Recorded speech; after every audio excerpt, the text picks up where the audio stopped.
Assalamu alaikum wa rahmatullahi wa barakatuh, and welcome back to Islamic Preacher and Apologist. If you came to my channel through social media, please check the YouTube channel for the entire footage. Link to watch the complete video will be in the comments section if you're into TikTok.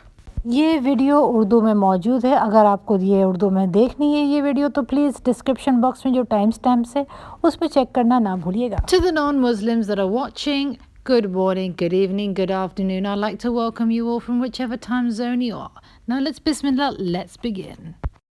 The time has come, everyone, to respond to Loy Machido, who said the following. Scientists themselves will try to prove you wrong. So you need to prove the evidence. So finally you give the bones. Show them the bones. The bones, they can say, oh, these are fake bones. How do we know these are real bones? Then they'll do carbon dating. So science is a very long, lengthy process. But for Zakir Naik, it's very easy. He doesn't have to do this. See, the thing is, which a lot of people are not aware of, there are archaeological evidences. Just like there are the bones of dinosaurs, there are remains of prophets. Therefore, I advise you to check the description box of this video. Now, if I know this, then I'm sure Dr. Zakir Naik must also know this. There was nothing in China, there was nothing in Australia. Imagine the God who created the entire universe, billions of galaxies, trillions of stars, unending universes. That God who's so great was only available in the Middle East area. Only that area. You know, Israel, Palestine, small location. This is just an observation. Have you ever heard of Alfred's theory of the continental drift? Restless continents. Continental drift, the hypothesis by Alfred Wegener that states that the continents once formed a single landmass, broke up and drifted to their present locations. Many fossils and rocks are found only on certain parts of certain continents. The theory of continental drift is that the continents used to be one giant continent called the Pangaea, shown below, that slowly drifted apart over a long period of time from convection currents. What is the evidence of continental drift? Geological evidence. Rocks of the same age and type and displaying the same formations are found in southeast Brazil and South Africa. The trends of the mountains in the eastern USA and northwest Europe are similar when placed in their old positions. Similar glacial deposits are found in Antarctica, South America, and India, now thousands of kilometers apart. Striations showing the same orientation when the continents are reunited are found in Brazil and West Africa. Striations means a series of ridges, furrows, and linear marks and is used in several ways. The theory of continental drift is an early predecessor of the theory of plate tectonics and states that all present continental masses were once connected as a single land unit called the Pangaea. Pangaea subsequently broke apart with each segment drifting to its present location. The major weakness of the theory was a lack of plausible driving mechanism to explain why the continents had drifted. At this point, a disbeliever would want to take a theory as just a theory, because that's what suits some people's agenda. There are 124,000 prophets, only 25 of which are mentioned in the Holy Quran, the rest of which nobody knows where they went and where they arrived. So it's absolutely useless and baseless to say that they only went to the Middle East. And let me give you a dance performance of Michael Jackson. When Michael Jackson used to dance, there were people that used to dance with him, but they never used to get credibility. For example, what's the name of the individual who is dancing right next to Michael Jackson? Nobody knows his name. Similarly, likewise, people do not know the names of the rest of the prophets. Now, there are many things which are similar in the Holy Quran, in the Holy Bible, in the Torah, and even in Bhagavad Gita. It is possible that there were prophets that also went to the Indian subcontinent. All religious books say value your parents, respect your parents, fornication is prohibited. It is also possible that Ram was a prophet but not God. Krishna was a prophet and not God. It's just a possibility. What you need to do is actually go to Wikipedia and type down list of people in both Bible and Quran. There are 25 prophets mentioned in the Holy Quran. 19 of these are biblical. In the Bible, there is a prophet called Prophet Job. In the Holy Quran, it's the same prophet called Prophet Ayub. In the beginning, God gave him everything: family, wealth, children, everything. And then God took away everything from him: his family, his children, his wealth, everything. It says in the bottom line, Job was a man greatly tested by God and even more greatly blessed by God. A lot of the non-Muslims believe that Prophet Muhammad was our only paradigm. No, all of the prophets were our paradigm.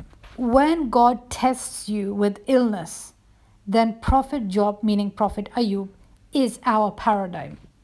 I advise you to watch this video, The Patience of Ayub, brackets Job. It's by Islamic Guidance.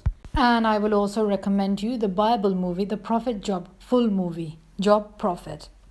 In Islam and in Christianity, there's a prophet called Prophet Joseph. In Christianity, it's the biblical name, Joseph. Prophet Yusuf alayhi salam is the Quranic name. His stepbrothers pushed him down a well. Some caravan men picked him up and sold him to the king. The moral of that story was that if somebody puts you in a bad situation, God will always put you in a better situation than that. For example, if one person was out of Dubai and they ended up in Thailand, maybe God wanted the better out of you. That's what it means. That's the moral of that story. You said on your video that those miracles actually took place at a time when there was no camera, no nothing like that. But the reality is that there are very few prophets in the Holy Quran and even in the Holy Bible that performed miracles. There was one prophet, Prophet Jonah, meaning Prophet Yunus, who actually came out of the mouth of a fish. Even if this happened today, where would the camera be ready under the sea to prove that such and such thing happened? Now, the purpose behind these events, which you called stories, is so that you understand the meaning of life. That if you are in a difficult situation, how to think of the Creator. If you get ill and if you suffer from illness, what to think of the Creator. The Quran, the Bible, and the Torah is less to do with miracles and more to do with morals. Yes, indeed, it could be argued that there's archaeological evidence for Mahabharata as well. But what is the difference? I will tell you right now. This archaeological evidence only proves that Mahabharata happened, but it does not prove that they were gods. We as Muslims or even Jews or Christians say that these people were prophets, but they don't say that they were gods, except for Jesus when it comes to Christians. Please kindly check the links in the description box. To end this video, I'd like to end with a very interesting quote. An atheist asked Sheikh Ahmad Deedat, "How would you feel if you died and discovered that the hereafter was a lie?" Sheikh replied, "Not worse than when you die and you discover that the hereafter is the truth." Sheikh Ahmad Deedat. I would like you to kindly watch this video, Yusuf and Yaqub, the beautiful story. And this is Prophet Joseph according to the Bible. It's the same prophet that was thrown inside a well. If you can't be bothered about watching 1-hour videos, you can watch those cartoon versions. I would recommend Iqra cartoon or Bible stories. They're 5 minutes or 6 minutes long. At least get a rough idea of your book. If your language is English, this video ends here. Thank you for watching. Take care and goodbye.